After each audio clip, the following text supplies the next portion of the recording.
entrando ao vivo. Boa noite. Boa noite a todas, boa noite a todos. Estamos aqui para mais uma noite muito especial para falar sobre os direitos da natureza. E hoje, já no 13º episódio do programa Direitos da Natureza Alive, já avançando, né, durante essas semanas, todas as quartas-feiras às 20 horas.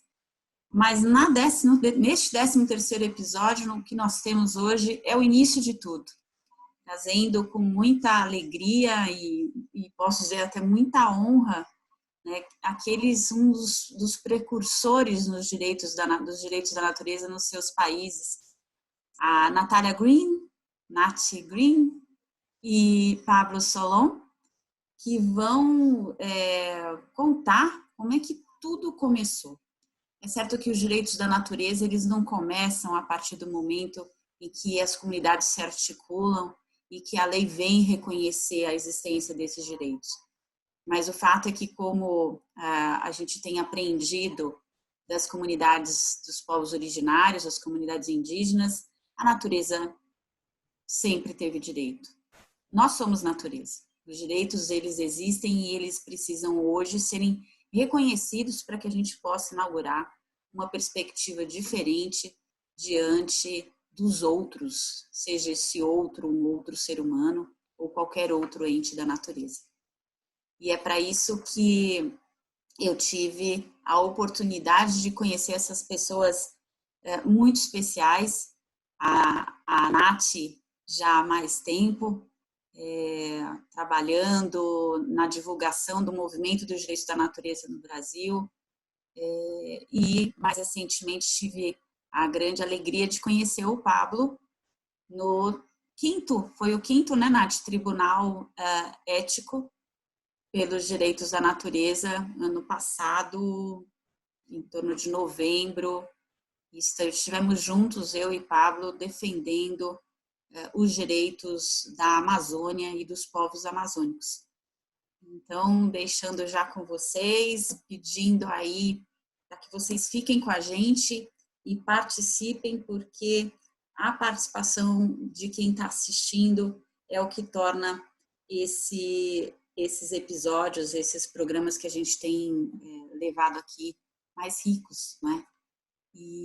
Mas hoje vai ser um pouco diferente, porque hoje esses dois grandes ativistas, esses dois grandes articuladores, eles têm muita história para contar. E eu também quero saber os detalhes dessa história, que é uma história maravilhosa, e é o que a gente está precisando, ouvir histórias bonitas e que levem cada vez mais a gente para o bem, para o belo, para o bom. Então, abrindo aqui já, dando as boas-vindas, Nath e Pablo, quiserem, por favor, se apresentar.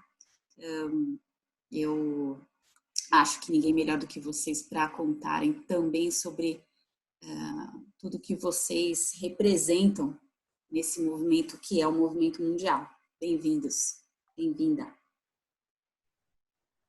Nath? Oi, Vânia, muito obrigada por esse espaço tão bonito que você tem.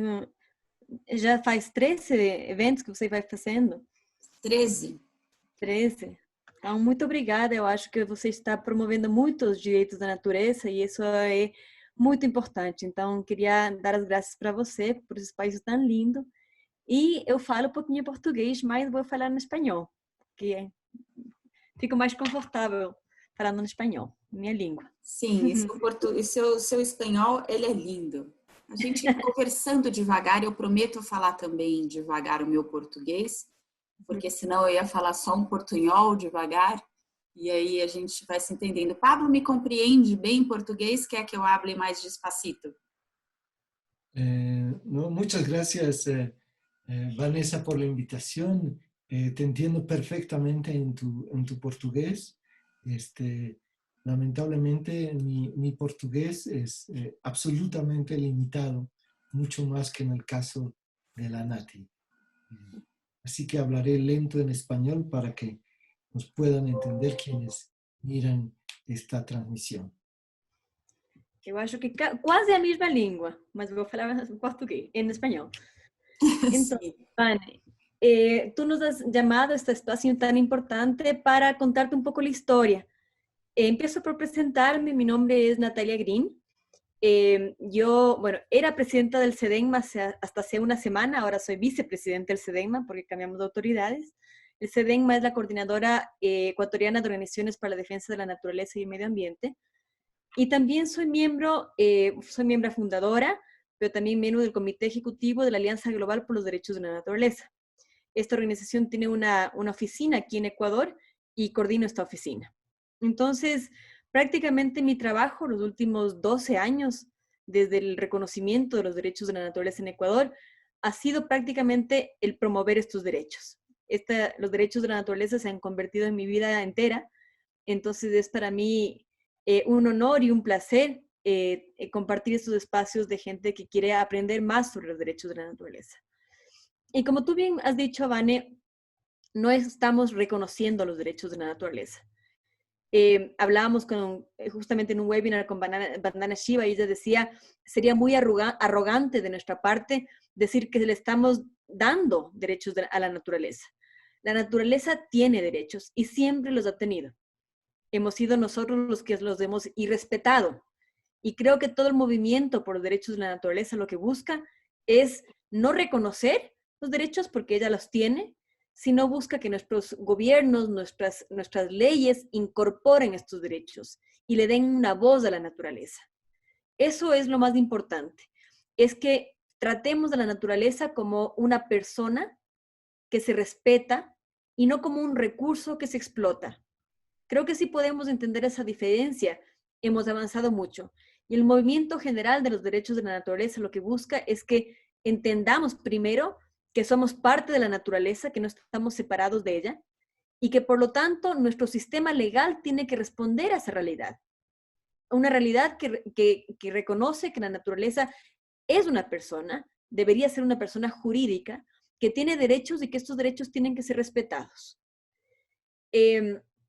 Yo en el 2008 estaba trabajando en realidad como consultora para la Fundación Pachamama en algunos temas de incidencia en la Asamblea Constituyente en el Ecuador, temas de petróleo, de minería, de pesca, forestal, varios temas de incidencia en la Asamblea, y decidimos con un grupo también promover la idea de los derechos de la naturaleza. En realidad, desde una perspectiva, tal vez no para que se incorporen a la Constitución, porque eso en ese entonces era muy ambicioso y tal vez creíamos que no se podía lograr, pero por lo menos para comenzar un debate sobre la necesidad de que la naturaleza tenga derechos constitucionales, un debate sobre la necesidad de considerarnos parte de la naturaleza y empezar este debate en el que los seres humanos no estamos sobre la naturaleza, sino somos parte de ella y cómo nos volvemos parte de ella. Fue muy interesante porque en todo este debate constitucional caló mucho la idea en Ecuador, especialmente porque fue una manera de democratizar la constituyente. ¿Por qué? Porque nuestras constituciones anteriores recogían muy poco la cosmovisión indígena. Y como nosotros sabemos, los indígenas consideran a la naturaleza como una madre y no cuestionan ese tema. La naturaleza es nuestra madre y la relación con la naturaleza es una relación de respeto porque es una madre. Entonces, al incorporar derechos de la naturaleza en nuestra Constitución, lo que hacíamos era democratizar un instrumento que era muy occidental. Porque si ponemos a ver, los derechos de la naturaleza no fueron un resultado de una movilización del movimiento indígena. Muy por el contrario, en Ecuador se dieron de arriba hacia abajo, se dieron primero una constitución y después la gente fue entendiendo la importancia de dar los derechos de la naturaleza. Se dio por muchas circunstancias, pero no se dio gracias a un movimiento civil, como se dio, por ejemplo, los derechos de las mujeres o el tema de la abolición de la esclavitud u otros avances en términos de derechos. Se da de esta manera, incluso considerando, por ejemplo, que la palabra derechos ni siquiera existe en algunas lenguas indígenas. Cuando nosotros realmente tuvimos derechos de la naturaleza, me acuerdo haber ido a comunidades guaraní y a otras comunidades a hablar sobre el tema, y ni siquiera a veces había que darse muchas vueltas para explicarlo porque no existe una palabra para decir derechos. ¿Por qué? Porque es otra realidad, es otra manera de relacionarse, pero desgraciadamente en la cultura occidental, la única manera de forzar el respeto es a través del tema de derechos. Y si bien es cierto, no cambia completamente ni significa que en el 2008 la naturaleza en el Ecuador se convirtió en una persona jurídica y por lo tanto completamente respetada de sus derechos garantizados, el cambio en la ley empieza a cambiar la mentalidad de la gente definitivamente. Entonces te pongo el ejemplo, por ejemplo, con la esclavitud en Estados Unidos. Desde que se abolió la esclavitud, no necesariamente se abolió el racismo, pero se hizo ilegal. Y cada vez más, ¿no es cierto? Y lo hemos visto ahora con todo el movimiento de Black Lives Matter, no se ha resuelto el tema de esta división, ¿no es cierto?, racial y de todo el racismo, etcétera, pero sabemos que es algo que está mal. Sabemos que el racismo está mal, que hay que cambiarlo y que la mentalidad tiene que cambiar. Pero por suerte, ¿no es cierto?, la ley empieza a modificar el comportamiento humano de la sociedad. Y eso sí se ha dado en Ecuador. Desde el 2008, a pesar de que, como te digo, no hemos logrado parar estos grandes ecocidios, como son, por ejemplo, la explotación petrolera en el Yasuní, en el centro sur de la Amazonía y en otros lugares biodiversos, no hemos logrado parar algo que se vino muy después de la Constitución. En el 2008 aprobamos los derechos de la naturaleza y fue en el 2009, por ejemplo, que se aprobó una ley minera que dio paso a la gran minería, a la minería metálica a gran escala en Ecuador. Entonces no logramos, como creíamos en el 2008, que íbamos a cambiar completamente el modelo, pero fue convirtiéndose en un tema de más normalidad en el Ecuador.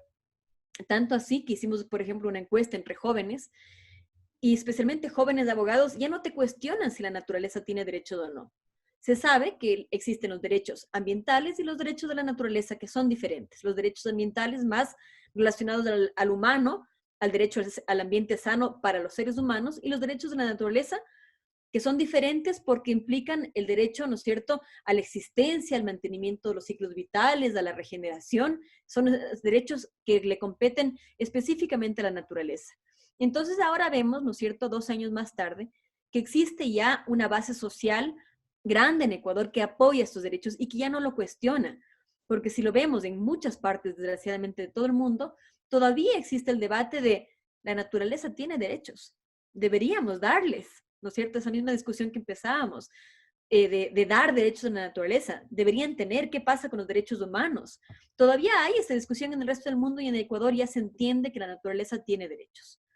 Cuando planteamos esto en la Constitución, se vio justamente que no era un tema de reemplazar a los derechos humanos, tampoco era un tema de que sean separados derechos humanos desde la naturaleza, sino que hasta que la naturaleza sea reconocida a plenitud, tenían que reconocerse estos derechos que aún eran ausentes en la Constitución. Y una vez que la naturaleza tenga sus derechos reconocidos y garantizados, entonces se podría hablar casi que de los derechos de la naturaleza como lo mismo de los derechos humanos. De cierta manera, decir que los derechos humanos terminan cuando empiezan los derechos de la naturaleza y viceversa, ¿no es cierto? Igual que como sucede con los derechos humanos. Entonces, en la Constituyente fue un proceso muy bonito. Vane, tú nos decías que te contemos algunas historias, algunos pequeñas historias del proceso. Realmente, obviamente, se dio gracias al apoyo de gente muy importante. Alberto Acosta, que estaba, por ejemplo, en la presidencia de la Asamblea Constituyente, apoyó mucho, su apoyo fue clave. El apoyo de alguna gente de la Mesa 5, que fue la Mesa de Recursos Naturales, y otras personas, fue clave para mover, ¿no es cierto?, este apoyo. 97 de los 106 asambleístas apoyaron los derechos de la naturaleza, entonces fue un apoyo mayoritario. Un artículo incluso de Eduardo Galeano que se llamó, ¿cómo era? La naturaleza tiene voz. Ya, te digo en un rato el nombre del artículo, que se me fue este segundo, pero ese artículo que escribió Galeano para la Asamblea Constituyente fue clave. Entonces hubo un montón de circunstancias que apoyaron al reconocimiento constitucional. Había, por ejemplo, la iniciativa Yasuní Teté, que había recién empezado. Teníamos la historia tan terrible del derrame de petróleo en la Amazonía, con el caso de Chevron Texaco, que estaba todavía en un momento muy álgido en el 2008. Teníamos, ¿no es cierto?, 10 años de problemas políticos que nos habían llevado a la Constitución y que la Constitución era un espacio de ambicionar cambios reales, ¿no es cierto? Y que queríamos hacer cambios importantes. Entonces, se dio en un contexto bueno, en un contexto en el que podían surgir y que todos ambicionaban algo diferente y esto calzó. Pero también fue, y yo creo que también tiene mucho que ver, especialmente ahorita haciendo honra a muchos sabios, a muchos chamanes que, por ejemplo, acabamos de perder a otro sabio guaraní por el tema del COVID recientemente. Incluso el presidente, el papá de uno de los dirigentes indígenas también acaba de fallecer, el papá de Marlon. Entonces hemos perdido a gente muy importante estas semanas, estos meses, por el tema de la pandemia que nos afecta a todos. Pero para la Asamblea Constituyente nosotros llevamos casi a 15, algunos le dicen chamanes, otros le dicen yachas, otros le dicen sabios, personas, ¿no es cierto?, con mucha sabiduría que hicieron un ritual en la Asamblea, en la sede de la Asamblea, un día antes de que se dé el debate constitucional sobre los derechos de la naturaleza.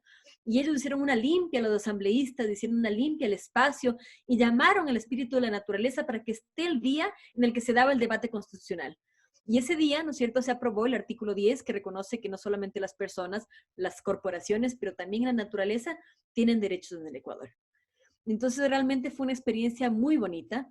La experiencia en general de dar un seguimiento a ese proceso constituyente fue muy bonito. Y también lo que ha seguido, ¿no es cierto?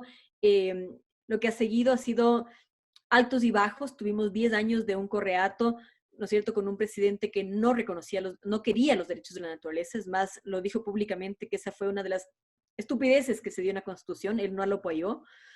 Entonces tuvimos 10 años de un presidente que promovió mucho el extractivismo, que persiguió a los ambientalistas, ¿no es cierto? Y que obviamente no dio paso a que se desarrollen plenamente los derechos de la naturaleza. Pero aún así, nosotros, por ejemplo, tenemos un observatorio jurídico de los derechos de la naturaleza donde hemos recopilado más de 33 casos de derechos de la naturaleza, en los que se ve que hay un avance constitucional, que hay un avance jurídico y que hay, por ejemplo, casos como el caso del río Piatúa, un río que tenía un proyecto de una hidroeléctrica que contaba con los permisos ambientales. Entonces, dentro de la lógica del derecho ambiental, estaba todo en orden. Sin embargo, podía extinguir especies, ¿no es cierto? Y por lo tanto, los jueces fallan a favor del río Piatúa para que no se construya esa hidroeléctrica porque podía afectar los derechos de la naturaleza. Entonces, ya hay precedentes jurídicos importantes en el Ecuador. Como te digo, en ese observatorio, que encantada puedo escribir la dirección si es que algún oyente quisiera aprender más sobre el tema. Hemos recogido todos estos casos y existe un avance constitucional y un avance jurídico de los derechos de la naturaleza. Pero todavía nos falta parar la grande minería, parar el desarrollo petrolero, ¿no es cierto? Y especialmente en esta pandemia, escuchar a la naturaleza y buscar volver a una nueva normalidad, una normalidad que respete la naturaleza y que realmente garantice sus derechos. Entonces, por ejemplo, estamos trabajando en una campaña que se llama INTAG, Santuario de Vida, porque se han encontrado, por ejemplo, 2 especies de ranas, que son ranas endémicas de la zona, son las últimas en el género. Me gusta porque los especialistas dicen que es como haber descubierto un dinosaurio en el Ecuador, y estas se ven afectadas por una concesión minera. Y si es que los derechos de la naturaleza realmente se reconocen y se aplican en el Ecuador, los jueces, cuando se presenta esa acción, deberían prohibir la concesión minera de Yurimagua que se desarrolla en el valle de INTAG. Entonces, realmente la vía jurídica se ha convertido en una vía importante. Estamos luchando ahorita contra derrames petroleros, contra mecheros, contra un montón de violencia contra la naturaleza, pero sí utilizando los derechos de la naturaleza, que son ya una herramienta constitucional, como una herramienta, ¿no es cierto?, que nos permita realmente avanzar en los derechos de la naturaleza. Y bueno, Pablo va a hablar más del tema, pero después de justamente la cumbre donde nos conocimos con Pablo en Cochabamba, vimos que no éramos pocos y no éramos solo Ecuador, sino que había muchas personas en todo el mundo, ¿no es cierto? Yo creo que cuando la naturaleza tiene que hablar, empieza a hablar a través de muchas personas de todas partes del mundo, y varias de ellas estuvieron en la cumbre de Cochabamba, y nos dimos cuenta de que era importante trabajar por este fin, el fin de educar a la gente sobre el tema, el fin de promover que se incorpore en derechos de la naturaleza, sea a nivel constitucional como en Ecuador, a nivel de leyes, a nivel de ordenanzas municipales o a nivel de ecosistemas, realmente a cualquier nivel que se adapte al contexto del país, pero que se entienda que es el momento de que la naturaleza tenga derechos. Y en ese momento nos reunimos con varias personas que estuvieron en Cochabamba y en ese mismo año, septiembre del 2010, nos reunimos aquí en Ecuador y conformamos la Alianza Global por los Derechos de la Naturaleza. Este espacio ha sido muy importante. Este año cumplimos 10 años ya. Pablo es uno de nuestros advisors, ¿no es cierto?, sobre el tema. Vane, tú eres miembro también. Y realmente buscamos ampliar más el tema de los derechos de la naturaleza en todo el mundo. Tanto así que también estamos apoyando la formación de un hub latinoamericano para que Latinoamérica también tenga un espacio de converger por los derechos de la naturaleza y que podamos entender que hay un montón de iniciativas que se están dando en Latinoamérica y que deben conocerse y que los gobiernos deben conocerla, ¿no es cierto?, para que hayan más países y más experiencias y más leyes y más sentencias a favor de la naturaleza. Entonces, ese es un poco el trabajo que a partir del reconocimiento constitucional en el Ecuador se conforma la Alianza Global, que ha sido una experiencia lindísima para mí ser parte de este espacio de gente tan comprometida y que ahora queremos llevarlo a fortalecerlo en Latinoamérica. Entonces es un poco la historia, Vane, diciéndote entonces que para mí el tema obviamente me apasiona, podría hablar de esto por horas, pero creo que especialmente ahora tenemos una gran oportunidad. Si no pensamos en la pandemia como un punto de transición, como un llamado de la tierra a o cambiamos o nos elimina de todas maneras, entonces estamos perdidos. Y especialmente por los que vienen, ¿no es cierto? Y por los que están aquí. Yo tengo 2 pequeños niños y esos son mi motor a que todos los días yo me levante para trabajar por estos derechos, porque si es que no reconocemos que la naturaleza tiene derechos y cambiamos nuestra relación con la misma, entonces realmente esos pequeños no tienen un futuro. A sua paixão, Nath, pelo tema, ela é visível, a gente consegue ver, né, o tanto de, né, o cabedal de informações que você traz e ainda falando devagar o espanhol, porque eu conheço você falando o espanhol rápido, e aí é o dobro de informações. E, nossa, surgiram aqui várias possibilidades da gente fazer depois uma segunda ronda, para debater alguns desses pontos. Eu achei bem curioso quando você falou, quando a natureza ela quer falar com a gente, ela dá um jeito de falar e nos unir de alguma forma. Porque em 2010 eu estava fazendo o doutorado em Portugal, que foi um doutorado em parte no Brasil, em parte em Portugal, e quando eu fui para lá, no início de 2010, não, já era maio, eu fui para terminar uma pesquisa sobre mudanças climáticas, mas aí a natureza falou de vocês, chegou até mim, e no meio da pesquisa eu descobri a Cumbre, eu descobri essa linda reunião que estava acontecendo, a Cumbre dos Pueblos, e alterei completamente a pesquisa para os direitos da natureza. Foi essa conversa de vocês, esse chamado de vocês com a natureza que me conectou lá em Portugal, num outro lugar, e aí a natureza falou também por ali, e a gente trouxe para o Brasil, então, né? Foi um belo chamado, né? E um ponto que você tocou também, que eu quero deixar já contigo para a nossa próxima rodada, é esse ponto da judicialização dos direitos da natureza no Equador, né? No Brasil, acho que mesmo observando o modo como se deu no Equador, a ideia foi trazer da base, né, fazer um trabalho com que a lei pudesse chegar mais próxima dessa base comunitária, para a gente tentar transformar a partir do pensamento, né, do relacionamento. Talvez seja porque a justiça do Brasil, o poder judiciário no Brasil não anda tão bem, né? Eu sei que nós temos os nossos colegas aí no Equador, o Hugo, né, Esqueverria, né, que tem conseguido boas sentenças, uma boa jurisprudência, né? Os tiburones, por exemplo, são casos bem emblemáticos também do reconhecimento dos direitos da natureza, né? Os tiburones são os tubarões lá de Galápagos, né? Tem alguns casos que ele apresentou que eu fiquei bem impressionada. Mas aqui, se a gente pretender judicializar quiçá demore ainda mais, com chances de ter o processo nem sequer conhecido, do que propor a alteração da própria Constituição Federal. Mas o caminho, nós temos, inclusive, conversado sobre isso, é um caminho bastante válido também, né, para fazer jurisprudência. E agora no Brasil a gente tem uma primeira jurisprudência reconhecendo os direitos da natureza na pessoa de um papagaio, um único exemplar papagaio que teve não só os direitos intrínsecos dele reconhecido enquanto membro da natureza e não apenas enquanto animal, e também a dignidade dele reconhecida. E depois a gente volta para falar também da participação dos povos indígenas, né, a Associação Pachamama, na segunda rodada. Mas aí, acho que essa história aí no meio do caminho se avançou para 2010, mas pelo que eu conheço um pouquinho, que eu tive a oportunidade de tomar um café com o Pablo, naquele encontro com aquelas mulheres maravilhosas, né, Pablo, que foram lá defender a Amazônia na fala lá no tribunal. A história começa em 2009, com a participação do Pablo Solon como embaixador nas Nações Unidas pela Bolívia, não é? Como é que foi, na tua perspectiva, essa articulação, passando ali com esse encontro lindo entre vocês dois em 2010? Conta pra gente, Pablo, por favor, se apresenta melhor do que eu fiz.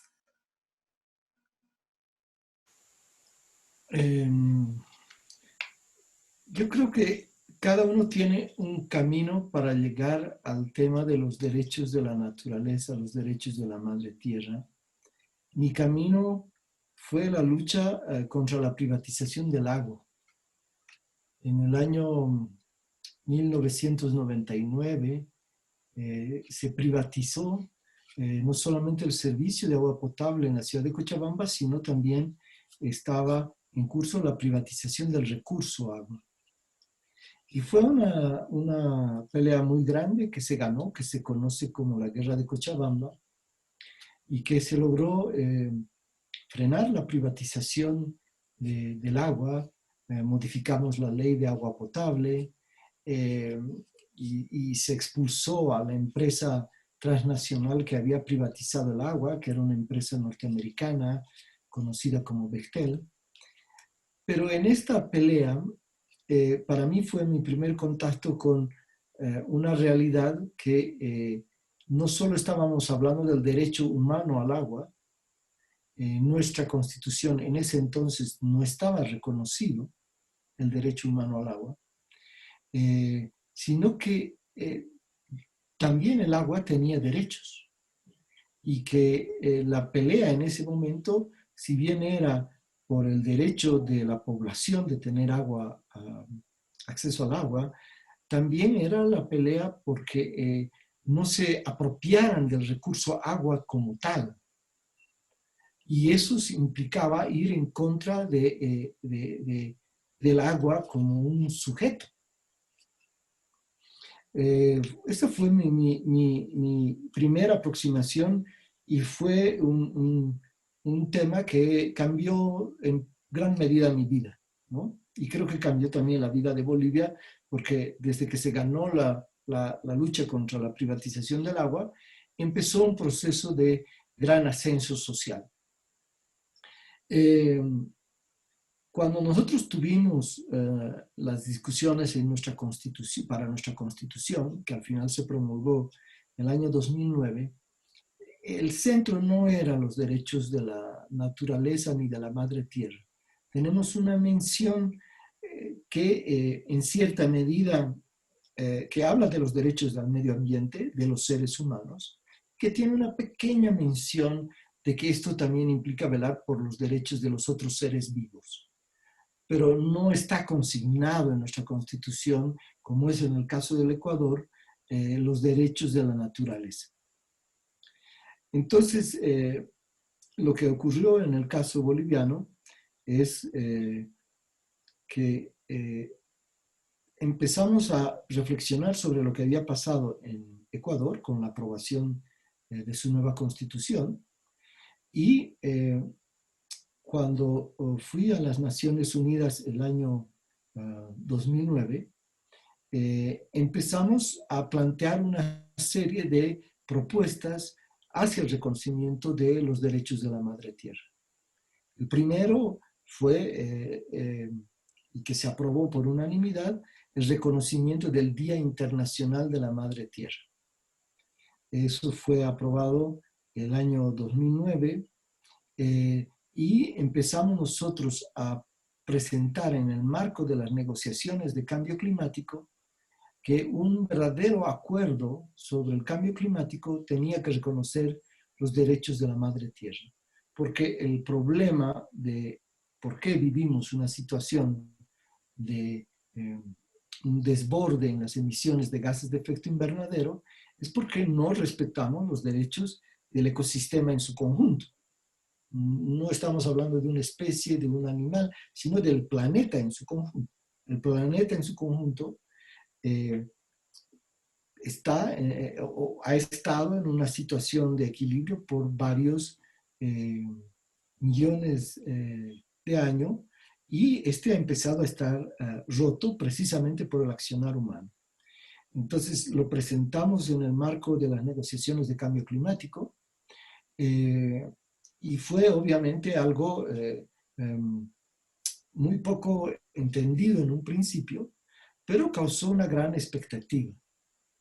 Y precisamente después de la cumbre de cambio climático de Copenhague del año 2009, decidimos convocar en Bolivia a lo que fue la Conferencia Mundial de los Pueblos sobre el cambio climático y los derechos de la Madre Tierra.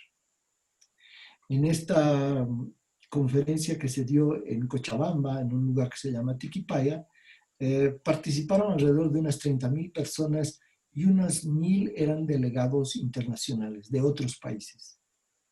Allí se discutieron varios temas referidos al cambio climático, pero había una comisión en particular que redactó un texto que se llama la Declaración Universal de los Derechos de la Madre Tierra.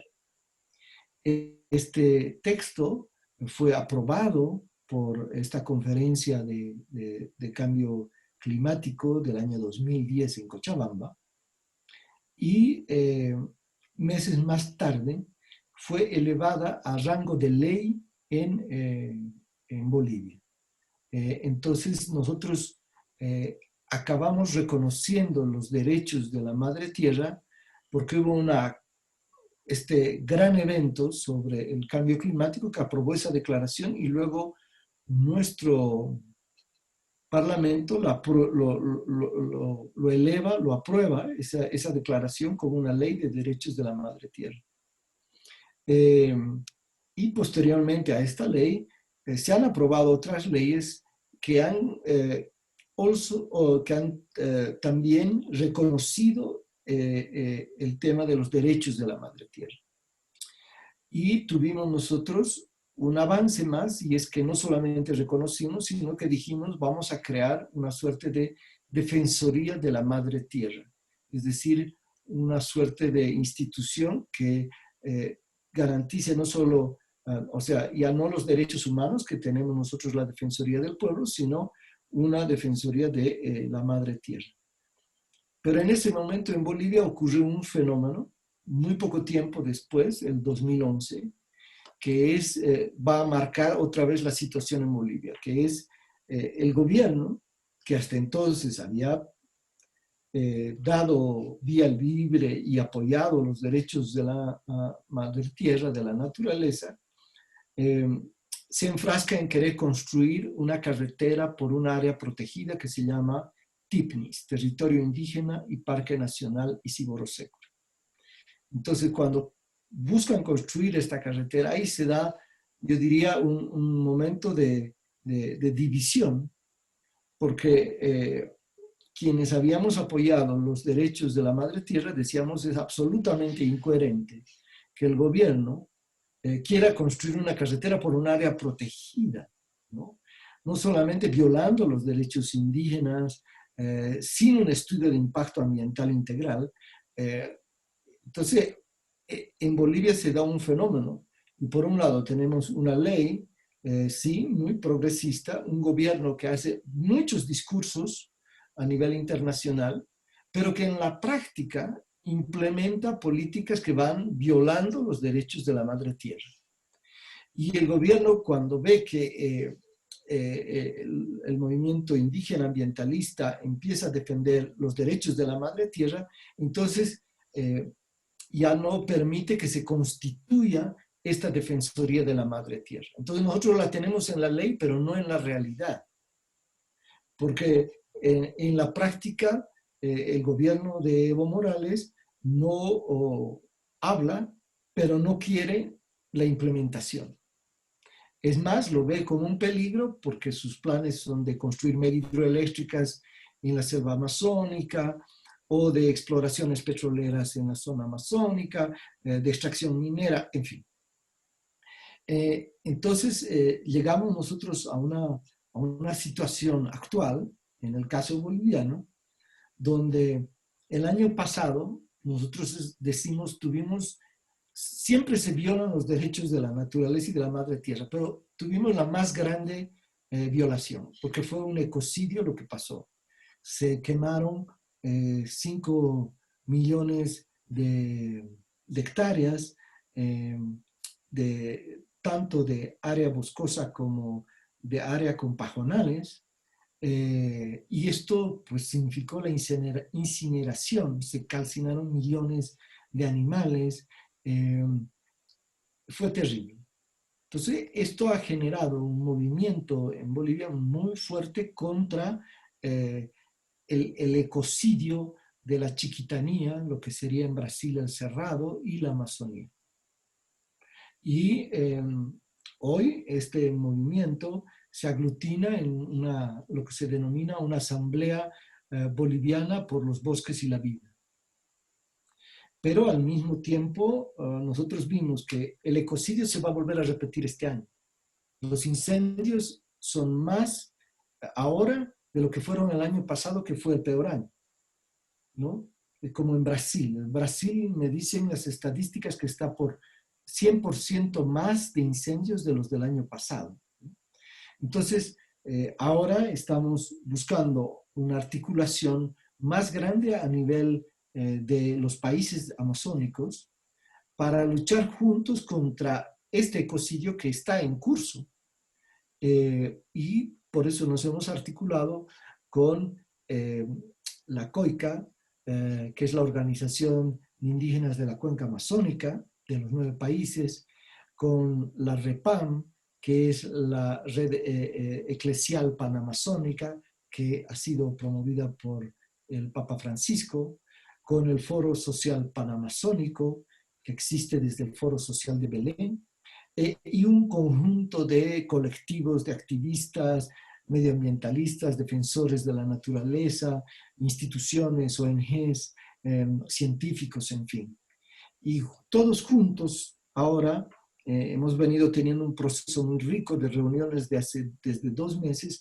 Vamos a realizar este fin de semana la primera Asamblea Mundial por la Amazonía. Y uno de los objetivos de esta Asamblea Mundial es evidentemente cómo evitamos que este ecocidio de características terribles, o sea, si tuviéramos que compararlo con la vida humana, solo podríamos compararlo con lo que fue Hitler durante la Segunda Guerra Mundial. Esa es la magnitud de lo que vivimos con estos incendios.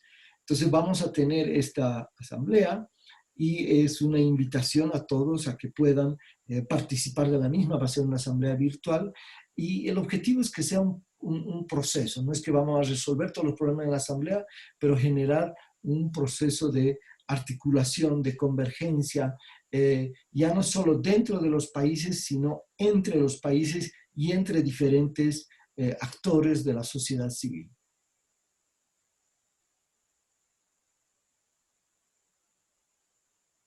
Sí, ia agora perguntar sobre a indicação do enlace para a Assembleia por la Amazonía, pero Natalia está aí como muito rápida e já poneu acá para el chat.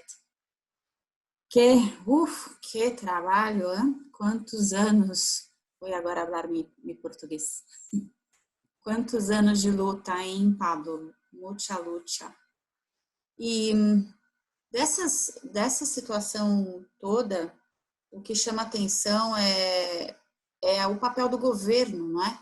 Mesmo quando a demanda nasce das comunidades e é traduzida, como no Equador, na Constituição Federal, ou como na Bolívia, uma lei que nasce naturalmente de uma declaração produzida de um encontro do povo, da comunidade, se não há uma vontade política, morre na praia, né? Como a gente chama aqui no Brasil essa expressão.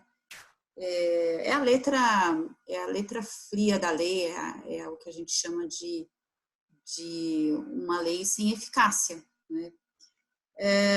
Nós pleiteamos, eu lembro no Tribunal Ético que nós estivemos juntos, nós pleiteamos para o Tribunal Ético para que preparasse uma comissão, né, para que destacasse uma comissão para que a gente pudesse estudar melhor isso que a Bolívia sofreu, a região amazônica da Bolívia, o Brasil também, a mesma coisa, para que a gente pudesse levar essa questão para o 6º Tribunal Ético, quem sabe. Talvez da Assembleia possa ser extraída também parte dessas conclusões, desses estudos, para fundamentar a realização do 6º Tribunal Ético, não é, Nath? E é muito curioso, eu queria também deixar já com você, Pablo, o fato de que agora o Brasil acaba de aprovar o marco do saneamento, a lei maior sobre saneamento na gestão do que se chama ainda aqui de recursos hídricos do Brasil e do saneamento incluído nisso, com um contexto de privatização muito claro, né? Apesar de não ser textualmente declarado, mas é isso que aconteceu agora com a promulgação dessa lei. E é muito interessante saber que o processo na Bolívia se iniciou, empeçou por este caminho da insurgência da comunidade contra a privatização das águas, e isso une também aqui com as perguntas que está vindo aqui no chat da Marcinha. Obrigada, Marcinha, por estar sempre aqui com a gente. A Marcinha vem em quase todas as lives, só não vem quando tem compromisso com a filha, mas, e além de vir, ela participa bastante. E as questões dela são relativas à água, deve estar com essa pesquisa, ela é uma pesquisadora da Universidade Federal do Ceará, já foi da Universidade Federal do Ceará, agora está na Unifor, provavelmente isso faz parte do interesse dela na pesquisa dos direitos da natureza, que é a questão específica das águas. E une com a minha curiosidade que eu queria deixar para essa nossa segunda rodada sobre, então lá atrás, quando em 1999, como que foi articulada essa insurgência contra a privatização da água. Foi uma lei, foi também, assim como está acontecendo no Brasil, um marco legal que autorizava a privatização da água, e como que se deu depois, né? A lei, conseguiram derrubar essa lei e promulgar uma outra que a substituísse, que a alterasse, como que ensina para a gente, porque o que a gente já sabe é que apenas o Brasil, né, é diferente do restante da América Latina, não só na língua, mas nessa inclinação para lutar pelos direitos, né? Os brasileiros, eles são mais acomodados, eles não vão às ruas para lutar tanto quanto a gente vê dos nossos irmãos de língua hispânica, mas nossos irmãos da América Latina, a gente devia estar juntos nisso também. Houve essa luta, muito provavelmente, que nós não sabemos fazer aqui, né? Ou não sabemos, ou não temos coragem, ou as duas coisas, né? Tanto é que hoje a gente tem uma situação como que vocês conhecem, sim, com cada vez mais devastação da Amazônia. Foi em novembro que nós estivemos juntos, isso já multiplicou de uma forma tão grande que, inclusive, os governos e empresários se uniram na Europa para mandar um recado para o governo do Brasil: ou vocês param, ou a gente para com vocês. Então, fica essa para a nossa segunda rodada, Pablo, para que você possa nos trazer alguma fala que nos anime a lutar, porque se essa é uma oportunidade, a partir da privatização da água, que é o ser mais enigmático em termos de representar a interdependência entre todos os seres, entre todas as coisas da Terra, é a água, não é à toa que o que a gente tem mais de reconhecimento em termos de seres da Terra são os rios, né? Vários rios já com seus direitos intrínsecos reconhecidos. Como é que faz, né? E aí, voltando com a Nath, também nessa mesma linha, Nath, você falou que em determinado momento, na Constituinte, os povos indígenas, de alguma forma, ali trouxeram a sua fala, pelo que eu compreendi da história. Mas até antes disso, você fazia parte da Associação Pachamama e depois da SEDEMA, né? Você até hoje está na SEDEMA. Desde então, lá na SEDEMA e na Associação Pachamama, foi essa associação que, então, são duas coisas que eu estou curiosa para saber. Como é que a Associação Pachamama consegue fazer parte da Constituinte? Como é que é esse processo que se dá para que uma associação tenha essa voz? Isso não é... Agora, com esse governo, impossível. Mas isso, para nós aqui, não é uma coisa tão fácil, ter esse espaço da sociedade civil organizada. E antes disso, a Associação Pachamama muito provavelmente trabalhava já com povos indígenas, e aí essa demanda nasceu disso, né? Antes, como é que a gente... que é uma outra experiência também que a gente tem tido aqui. Nossos amigos indígenas estão cada vez mais ativos e atuantes. Muito provavelmente eles não usam a expressão direito e não tem em cada uma das línguas das etnias, porque realmente é meio esquisito. Não, esquisito é uma palavra que em espanhol é interessante. Não, é estranho que a gente precise reconhecer direitos, né? Realmente, dentro desse pensamento, mas já né? E talvez seja por isso, mas cada vez mais nós temos amigos indígenas nas universidades, estudando sobre direito, participando muito mais e com muito mais intensidade até desses movimentos de reconhecimento dos seus próprios direitos e dos direitos da Mãe Terra, mas na época provavelmente não. Então conta um pouco desse processo que motivou com que trouxesse uma visão ecocêntrica para esse lugar onde, né, na cosmovisão dos povos indígenas, era um lugar onde não precisaria nem estar. Como que se deu esse processo? E essa participação nos debates da Constituinte que é fantástico, né? E uma outra coisa também que eu tenho curiosidade de saber, Nath, é como, além da judicialização no Equador, como que andou? Eu lembro que houve um movimento no início para o bem viver, né? Na Bolívia, o viver bem. Mas houve até, parece que o governo participou, criou algum marketing em torno disso, então o bem viver, o governo para o bem viver. Como é que ficou essa história? Terminou no desdobramento de alguma política pública ou de algum direcionamento de programa de governo que tornasse efetivo o bem viver para os direitos da natureza também, né? Vane, me ha hecho tantas preguntas interesantes que nos vamos a quedar aquí 2 horas más. Pero bueno, voy a tratar de ser corta para poder responder a la mayoría de lo que me has preguntado. Primero, con respecto al tema de la participación. La Asamblea Constituyente tuvo más de 3.000 propuestas de la sociedad civil. Esa Asamblea Constituyente fue una asamblea muy participativa. Me acuerdo que hubo hasta algunas propuestas de cómo incluir el tema de los extraterrestres. Es decir, habían propuestas de absolutamente todos los sectores. El sector ambiental participó muy activamente, incluso el SEDENMA, en ese entonces yo no estaba vinculada, propuso una constituyente ambiental, de las cuales muchas cosas fueron recogidas, y ahora, por ejemplo, la Constitución del Ecuador es reconocida no solo por los derechos de la naturaleza, sino porque a nivel general, transversal, es muy ecológica, tal vez la construcción más ecológica del mundo. Entonces, realmente la participación fue plena de muchísimas organizaciones y Fundación Pachamama fue una de ellas que participó con el tema de los derechos de la naturaleza y como te decía, con otras participamos también con Carlos Larrea en todo este proceso, con varias personas, con Mario Melo, un montón de personas que estábamos en ese proceso que, como te digo, fue extremadamente participativo. En esa participación, como te decía, no, los pueblos indígenas no fue su bandera de lucha, pero yo creo que rápidamente captan, ¿no es cierto?, que esta es una manera de llevar el pensamiento, la cosmovisión indígena a este instrumento que es la Constitución y de poder llevar a cabo, ¿no es cierto?, esa idea y ese fin que es el tema de proteger los bosques y proteger los ecosistemas.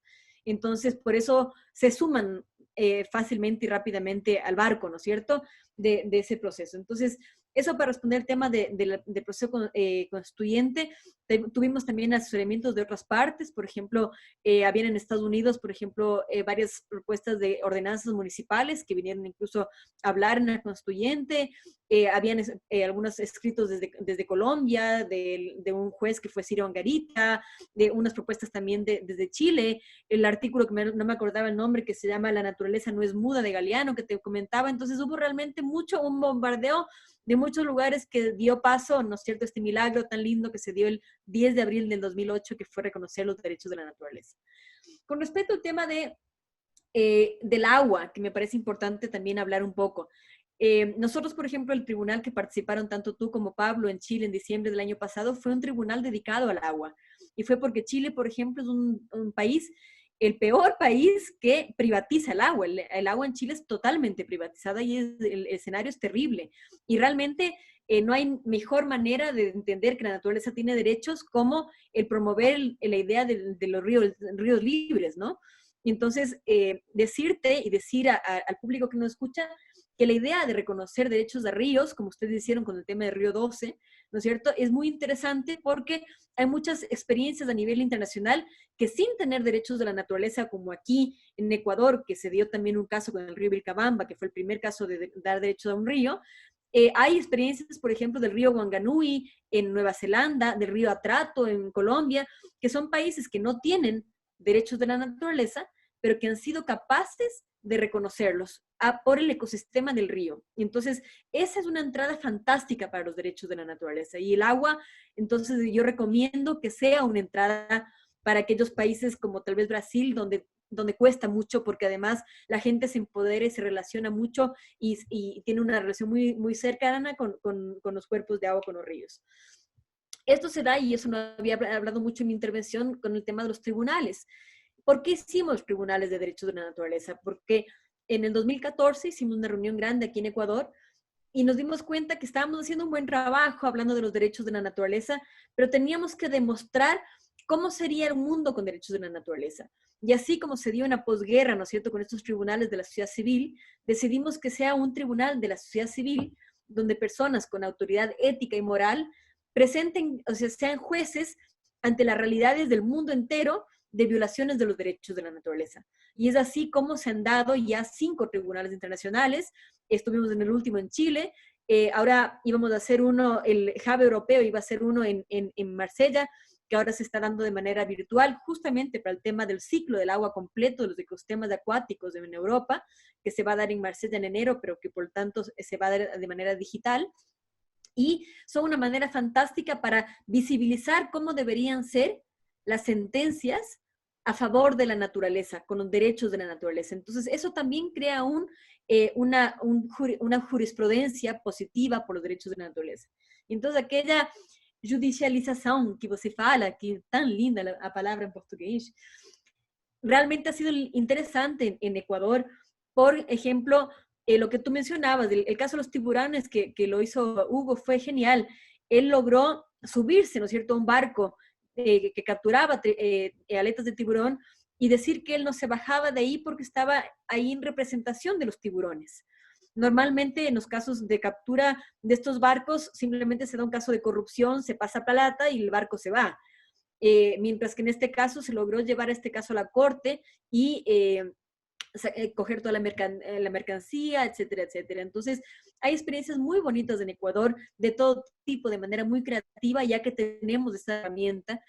Y como te decía, tenemos 33 casos de derechos de la naturaleza en Ecuador, que realmente han sido una manera extraordinaria de poder avanzar los derechos. Entonces, la judicialización ha sido un componente muy importante, pero aún así, como te digo, no hemos logrado pagar estos ecocidios que se siguen dando en el Ecuador, en la región, pero sin embargo los tribunales sí son una herramienta muy eficiente para visibilizar qué es lo que deberían hacer los jueces. Y como te digo, realmente motivo a que las comunidades organizadas en lugares como Brasil promuevan, ¿no es cierto?, los derechos de la naturaleza, especialmente de ríos, de ecosistemas acuáticos, porque ahí tenemos ya jurisprudencia de otros países que pueden apoyar mucho para que pueda haber un avance en estos países. Entonces, con respecto solamente al tema de pueblos indígenas, realmente es genial porque tenemos pueblos no solamente latinoamericanos que se han juntado, sino, por ejemplo, el pueblo Sami en Suecia, que ha reconocido derechos de la naturaleza, la nación Ponca en Estados Unidos, miembros de la Alianza, por ejemplo, dirige el comité, el hub indígena, Tom Goldtooth de Casey Camp en Estados Unidos, que realmente han visto que esta idea de promover los derechos de la naturaleza es la mejor manera para garantizar esa idea de la relación, ¿no es cierto? Y esa protección y respeto a la madre tierra. Con eso me quedo diciendo que obviamente la idea es de incluir y la idea es sumar y que por lo tanto mientras más seamos mejor y las voces son muy diversas.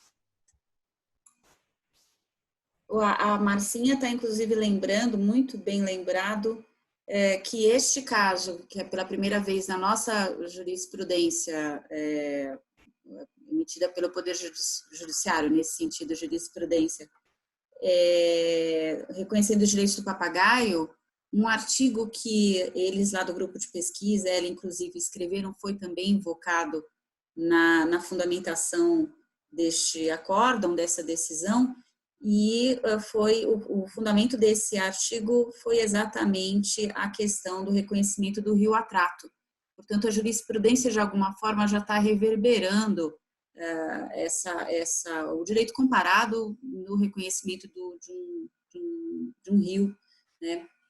A gente tem aqui algumas pessoas pedindo contato de vocês. Eu já de antemão, antes mesmo dos meus convidados aqui, meus queridos amigos falarem, sei que eles respondem muito bem ao próprio Messenger no Facebook, mas se quiserem também depois deixar aqui um contato para me poderem continuar essa conversa com vocês, é só vir aqui no chat e colocar também.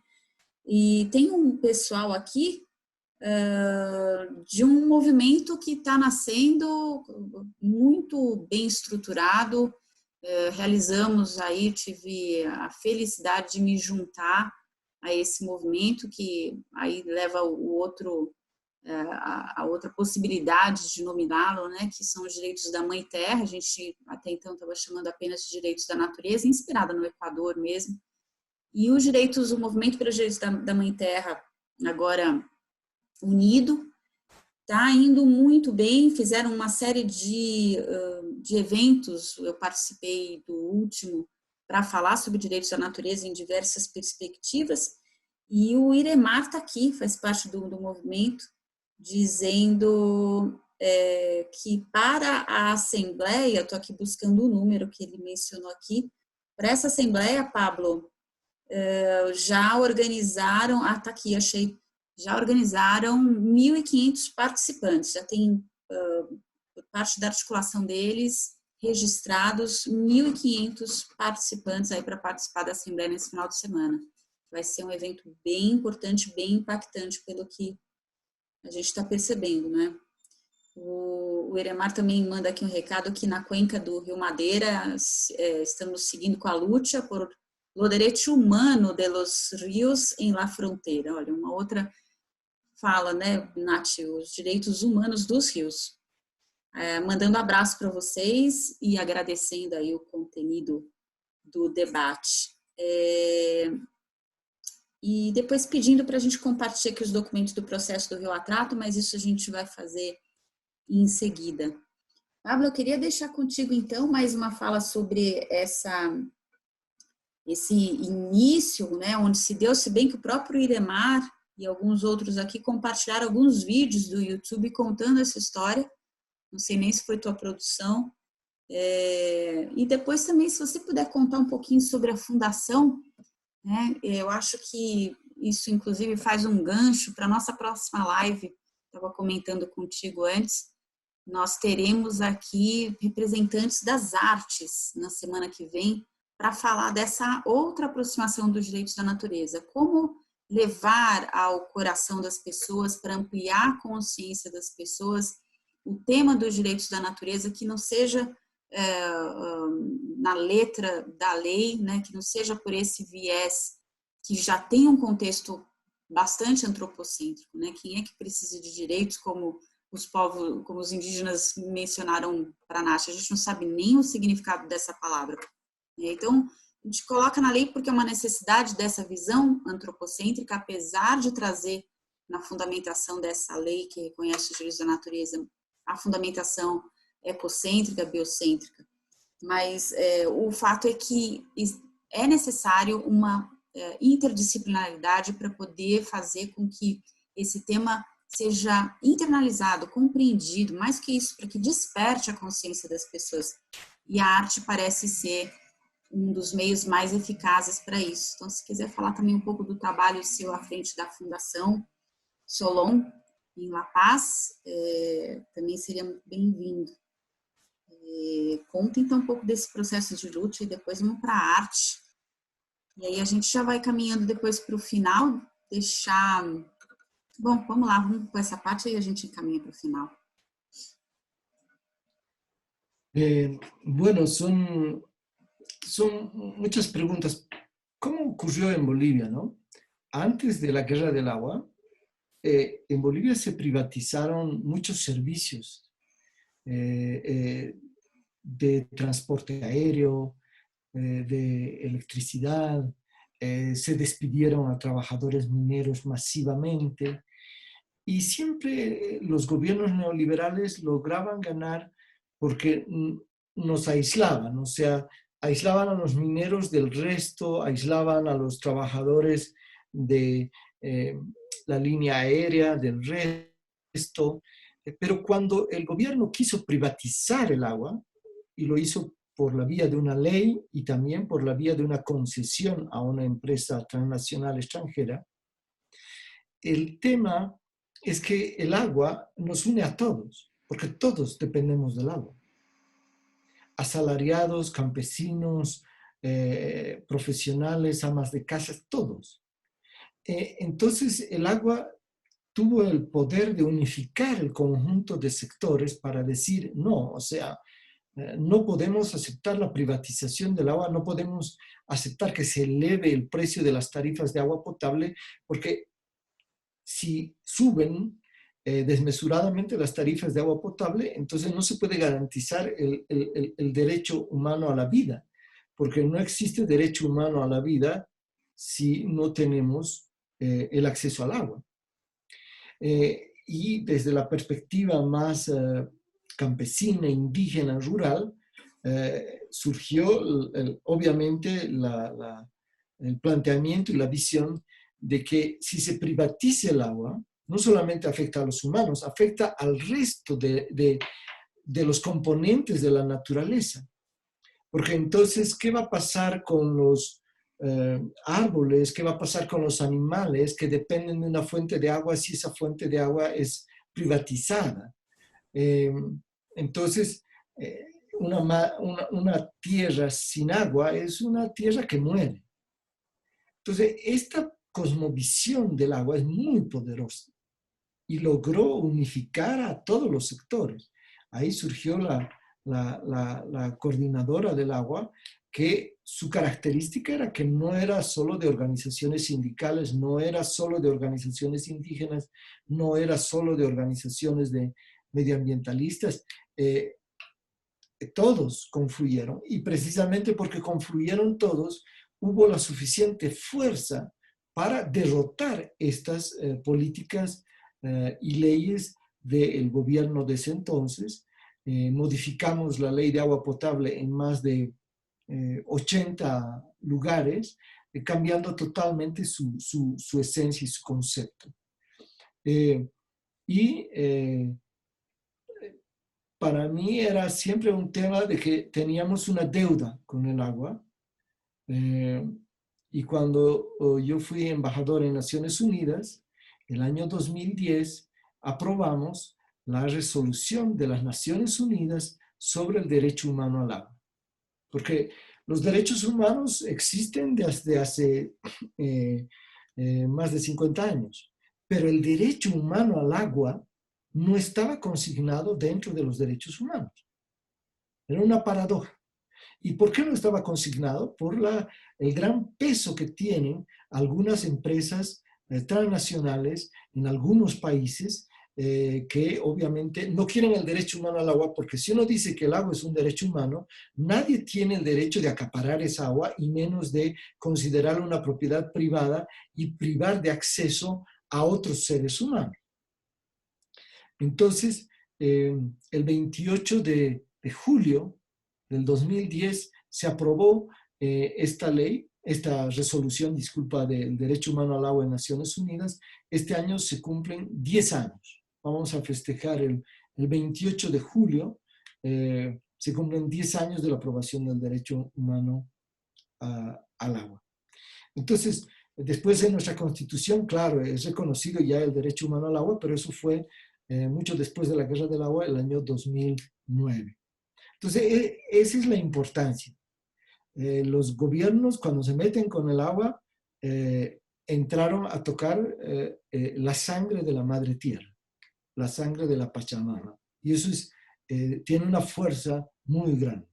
En nuestro caso, en nuestro país, muy difícil volver a tocar por cualquier gobierno neoliberal este tema con esta trayectoria que ha habido.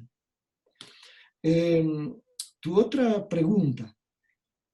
Un poco la Fundación Solón, el arte y los derechos de la madre tierra. Bueno, la Fundación Solón en el fondo tiene el nombre de Solón no por mí, sino por mi padre. Mi padre es un muralista muy famoso de Bolivia, un muralista social, podríamos compararlo con Guayasamín.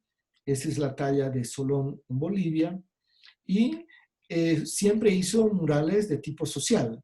Murales sobre la historia del petróleo, sobre la aviación, sobre la salud, sobre la revolución del 52, en fin. Y muy ligado a las organizaciones sociales, sindicales, campesinas, indígenas, de derechos humanos. Y entonces la fundación, cuando se crea por un lado para preservar su obra. Nosotros manejamos una casa museo en la ciudad de La Paz, pero por otro lado para promover, decimos nosotros, espíritus creativos. Porque no hay nada más importante para lograr un cambio a todos los niveles, no solo social, que la creatividad. Y el rol del arte en la creatividad es central, ¿no? No es el único factor, pero es uno de los factores fundamentales. La literatura también, la música también, pero el arte en su conjunto, estoy hablando mucho del arte plástico, porque ese es el fuerte de la Fundación Solón, tiene ese rol, esa posibilidad de interpelar, no necesariamente con palabras, no necesariamente con discursos, pero con imágenes. Y llegar precisamente a través de las emociones, a través de los sentidos. Y esto es algo que nosotros lo practicamos mucho como fundación, tratando de promover eso, porque el equilibrio, en última instancia, veía ahí en los comentarios, el tema del vivir bien, nosotros cómo lo definimos, es vivir en equilibrio con la naturaleza, pero en equilibrio también con uno mismo. Y estar en equilibrio quiere decir desarrollar las multidimensionalidades que tiene el ser humano y una colectividad humana también. No solo en términos de sabiduría, no solo en términos de conocimiento o de capacidades profesionales, sino en términos de apreciación del arte, de expresiones culturales, y este equilibrio entre seres humanos y naturaleza pasa también por lograr el equilibrio dentro de nosotros mismos como seres humanos, que estamos alienados y un poco encarrilados a pensar solo en términos de, bueno, en términos mercantiles, de cuánto voy a ganar, qué voy a comprar, cómo garantizo mi seguridad. Es decir, muy difícilmente uno entra a pensar cómo, qué cosas no he hecho en la vida que debería hacer. ¿Dónde está el artista que existe en todo ser humano? Y cómo hago que éste aflore, aparezca, emerja. Entonces, para nosotros en ese sentido hay una integralidad cuando hablamos del equilibrio. Es un equilibrio, sí, con la naturaleza, muy importante, pero es un equilibrio también de las múltiples dimensiones que tenemos como seres humanos y que muchas veces quedan atrofiadas. Que maravilha, Pablo, te ouvir. Essa é uma perspectiva que eu não tinha imaginado e, nossa, como complementa aquilo que se tem pensado, que era o que eu acreditava que nós íamos discutir na próxima quarta-feira. Eu tenho pesquisado um pouco dessa perspectiva da desconexão como motivadora, impulsionadora da crise ecológica que a gente agora colapsou, não chegou mais, mas já colapsou, e o movimento contrário de reconectar com a natureza e que inicia pela reconexão consigo próprio. Então, dentro desse processo de desconexão, se desconecta de todas as nossas potencialidades, né? Inaugurar isso pela reativação da criatividade, que é um dos dons mais significativos dos seres humanos, é realmente genial. Muito, muito obrigada pela sua fala. Eu ia mesmo propor para a gente já encaminhar para o final, uma fala final sobre isso que você acaba de dizer, que como que a gente faz para ingressar ou para proporcionar um processo de reconexão, de restabelecimento com a vida em harmonia na natureza, né, com o Teco-Porã dos Guaranis, e esses princípios que nascem com o bem viver, com o viver bem, né, o viver bien, o Sumac Calçai, como que e inclusive e especialmente porque estamos vivendo agora um momento de completa desconexão que é representada pela pandemia, que se inicia com um elemento que demonstra a nossa interdependência, a nossa profunda conexão ao estabelecer um contágio muito fácil com um serzinho que deram o nome de coronavírus. Então, eu ia perguntar sobre isso, né? Dada essa situação pandêmica que a gente vive, como é que se resgata, a partir desse ensinamento que a Mãe Terra está nos trazendo, né, nos oportunizando, como é que se resgata essa vida em harmonia, como é que a gente se reconecta a nós mesmos, em primeiro lugar, enquanto indivíduos e as comunidades.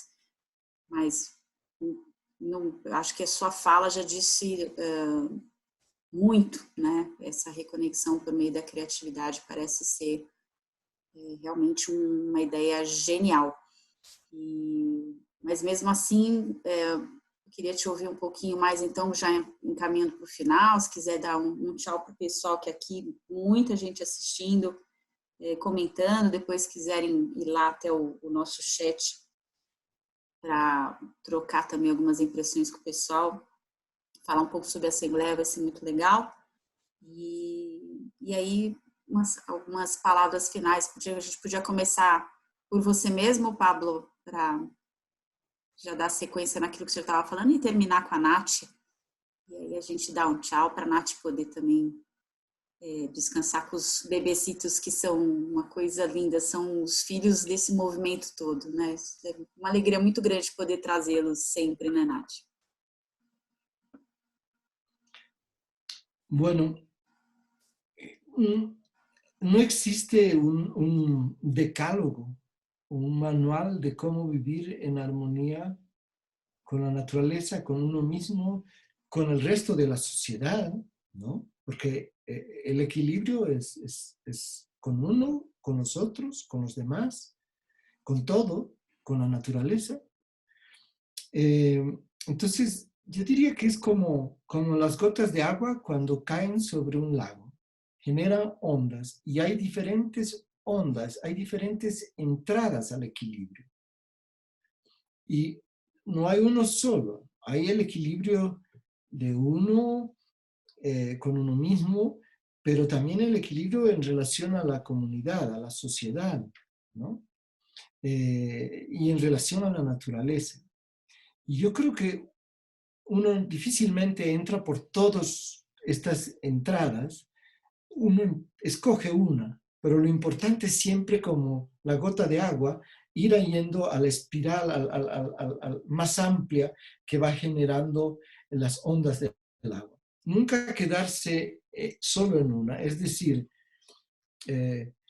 está muy bien, por ejemplo, tener principios como personas, fundamental, ¿no? La ética individual, pero una ética solo para uno mismo y sus seres más cercanos, si uno solo se queda ahí, entonces no avanza hacia el equilibrio.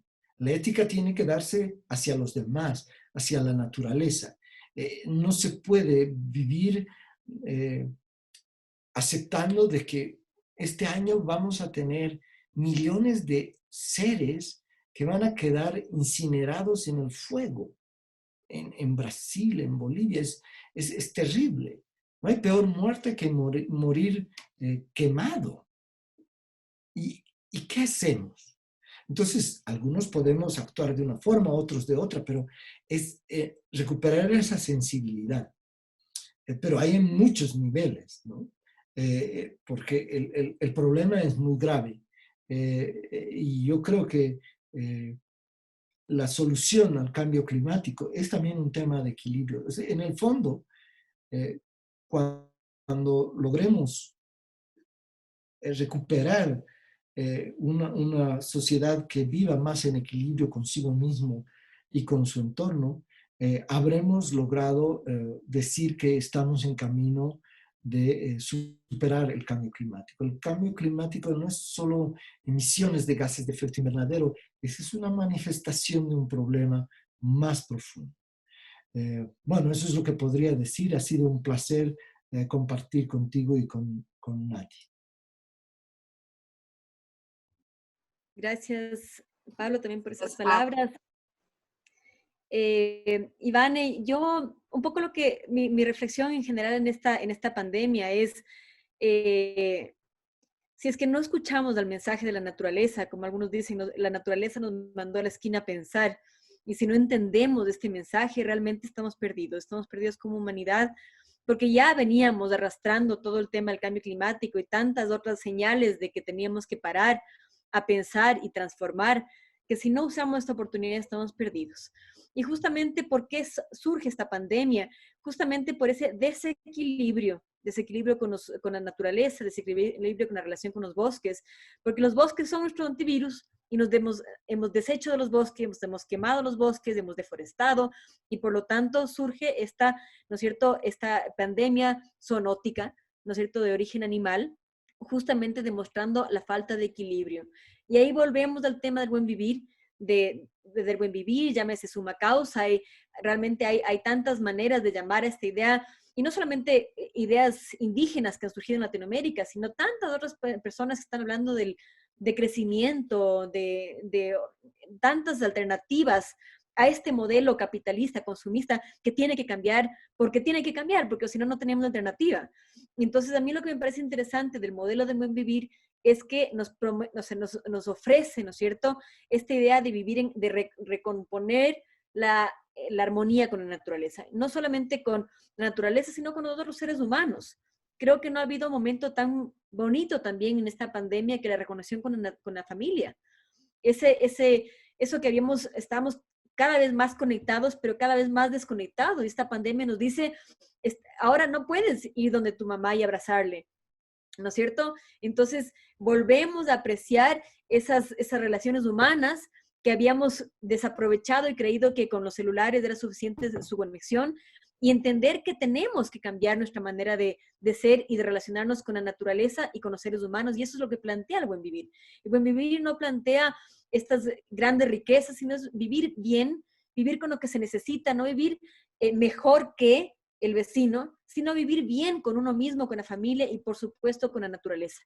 Creo que ese es el llamado que nos hace ahora, y creo que cada vez más gente está hablando del tema, y por lo tanto he escuchado líderes de Naciones Unidas que hablan de derechos de la naturaleza. Macron, el presidente de Francia, habló sobre la necesidad de los derechos de la naturaleza, ¿no es cierto? Entonces, ya, es el momento. O sea, si es que estas personas que creímos nunca íbamos a escuchar decir esas palabras, lo están hablando, entonces, ¿quién es más que nosotros que estamos completamente convencidos de que este es el camino para que realmente lo recorramos y que realmente incluyamos en nuestras legislaciones este reconocimiento, y que aunque no esté en nuestras legislaciones, promovamos de que la naturaleza está viva, tiene una voz, es abundante, ¿no es cierto? Nos está dando un mensaje y que tiene que ser escuchada y tiene que ser tomada en consideración, y que es una voz que tiene que estar en la mesa de negociación ante cualquier proyecto como un actor más.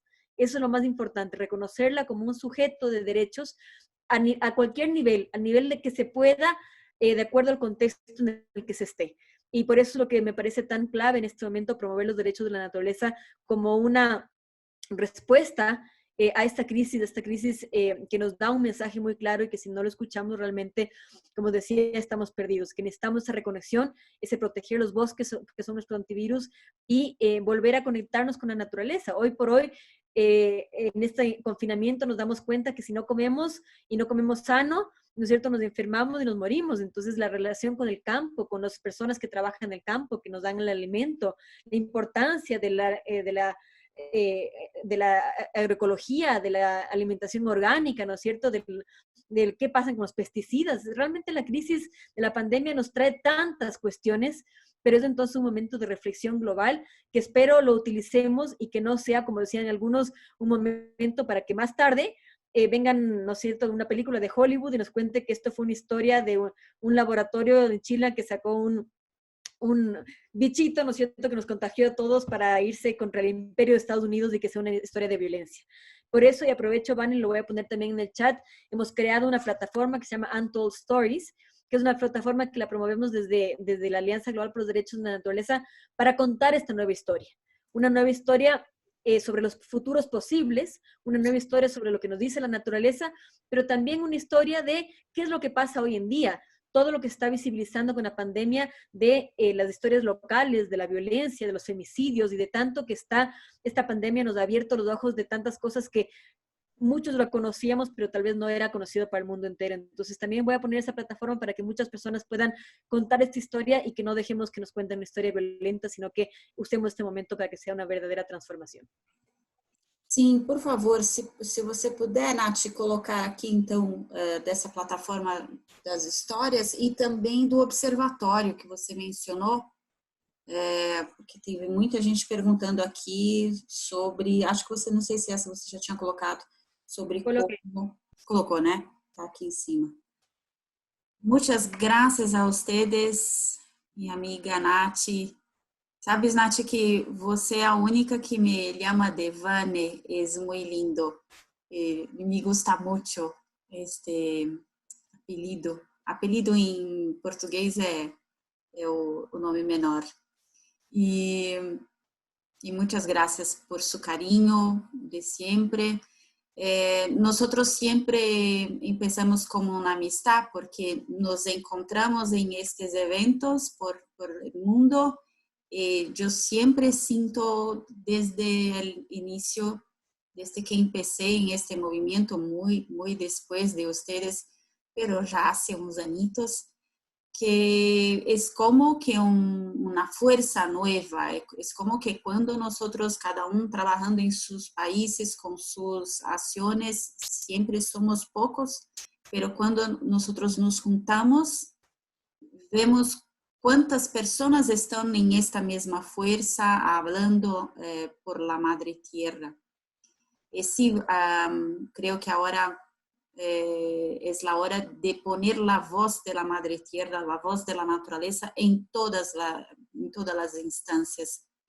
Entonces, muchas gracias por ustedes terem aceptado nuestra invitación. Es un honor para mí tener ustedes los precursores de este movimiento mundial maravilloso, necesario, y es como no hay como no reconocer. É chegada a hora, né? A hora é agora. A gente tem dito sempre isso porque é muito evidente, né? Muito obrigada, muito boa noite. Obrigada a vocês que estiveram aí junto com a gente, nos assistindo, o pessoal que está aqui no chat, compartilhando suas impressões, Marcinha, o Iremar, que esteve por aqui, o William, nossa, tanta gente linda, Fátima Azevedo, que está levando os direitos da natureza lá para a Bahia, a Reni Freitas, que participa, né, dessa articulação da GARNA, Global Alliance aqui da América Latina. Bom, muita gente mandando aqui um agradecimento especial para vocês, a Luísa Rodrigues, e agora o companheiro Brent Millikan, mandando aqui, graças Nath e Vani, aí ó, mais um para me chamar de Vani, graças a você, Brent, e graças Pablito. Então é isso, Nath, Vani e Pablito. Muchas gracias, mi hermano, mi hermana. Creo que la invitación para a próxima já se queda por aqui. Já estão convidados para uma próxima, porque tem outras histórias para a gente contar e inspirar e continuar nesse movimento cada vez mais fortalecidos. Obrigada. Boa noite, bom descanso e até a próxima. Boa noite, Vani. Obrigada. Boa noite. Tchau. Tchau.